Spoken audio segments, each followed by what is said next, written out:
చిన్న సాక్ష్యం వచ్చింది. ఏంటి ఈ సాక్ష్యం అంటే, అమ్మాయి చర్చికి వెళ్ళింది. ఎవరు? అమ్మాయి చర్చికి వెళ్ళింది. మంచి దేవుని యందు భయభక్తులు కలిగిన స్త్రీ. అయినప్పటికీ కూడా దుష్టుడు విడిచిపెట్టాడు కదండి. ఆ అమ్మాయి దగ్గరికి ఒక యవ్వనస్తుడు వచ్చాడు. ఇతడేమో లోకస్తుడు, అన్యుడు. వచ్చి అంటాడు, అమ్మా నువ్వంటే నాకు చాలా ఇష్టం, అర్థమైందా? నువ్వు లేకపోతే నేను బ్రతుకులేను. నా మనసు నీకే, దీనికి ఎవరికి చోటు లేదు అంటే, ఈ అమ్మాయి ఏంటిదంట, నీ మనసు నాకెందుకు? ఏంటిది? నీ మనసు నాకెందుకయ్యా?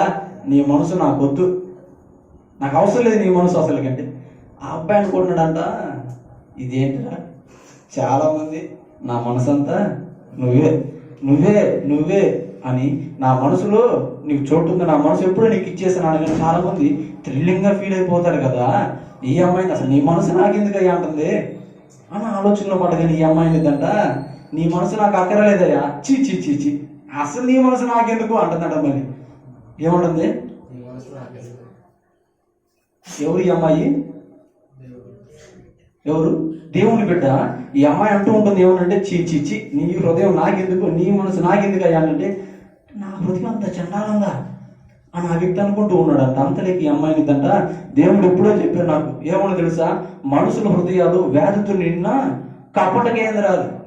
ఆ చెడిపోయిన హృదయం నాకెందుకయ్యా, ఆ చెడిపోయిన హృదయం నాకెందుకు? ముందు యేసయ్య దగ్గరికి వెళ్ళి నీ హృదయాన్ని నువ్వు కడుక్కొని బాగు చేసుకో ముందు. ఈ యొక్క మాటలో ఎంత అర్థం దాగిందో చూసారా మీరు? ఈ అమ్మాయి ఆ మాట పలకడానికి గల కారణం ఏంటో తెలుసా? తన హృదయంలో దేవుని వాక్యం ఉందండి. ఆ వాక్యం ఏ వాక్యం? ఆ దేవుని మాట గుర్తుపెట్టుకుంది కనుక ఆ యవ్వనస్తుడు వేసిన ఆ గింజలు తినకుండా అక్కడ నుంచి విడుదల పొందింది. అదే ఆ యవ్వనస్తుడు నా మనసు నీకే అనగానే కనుక వాక్యం అనే విత్తనం ఈ బిడ్డలో లేకపోతే అన్యాయంగా తన జీవితం పాడైపోయేదే కదా. ఇప్పుడు వాక్యం అనేది ఆ బిడ్డ హృదయంలో ఉండటం వల్ల ఆ బిడ్డకు వచ్చిన లాభం ఏంటండి? ఏంటి? తన జీవితాన్ని కాపాడుతుంది. ఇప్పుడు వాక్యం మనలో నిలిచి ఉంటే ఎలా ఉంటుంది తెలుసా? ఆ పరిస్థితులు మనకు వచ్చినప్పుడు వాటికి మనం లొంగం. అర్థమవుతుందా? ఎటువంటి పరిస్థితులు మనకు వచ్చినా పాపం మనం చేయలేము. ఏం చేయలేము? వాక్యము మనకేం చేసింది తెలుసా? ఓ ఖడ్గము వలె నిలబడింది. శత్రువును ఎదుర్కొనే సర్వాంగ కవచమై యుద్ధమునకు సిద్ధ మనసు నిచ్చుచున్నది.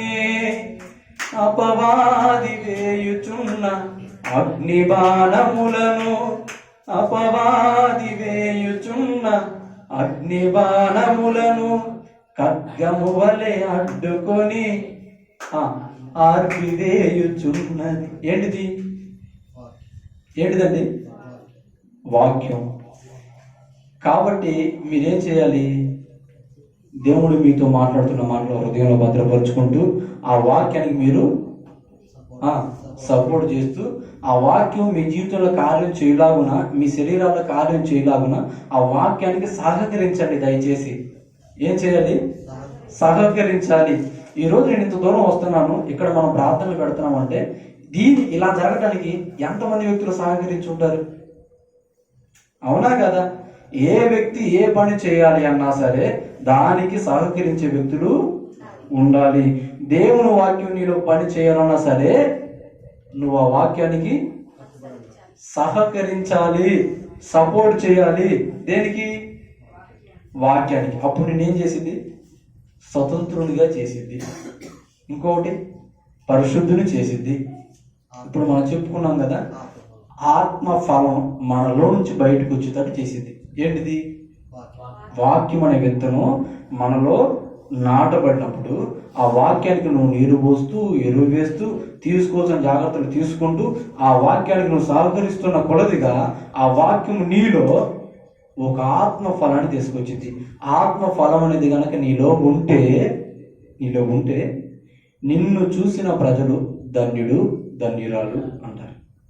ఏమంటారు? ఎస్, అందము మోసకరము, చెప్పండి, సౌందర్యము,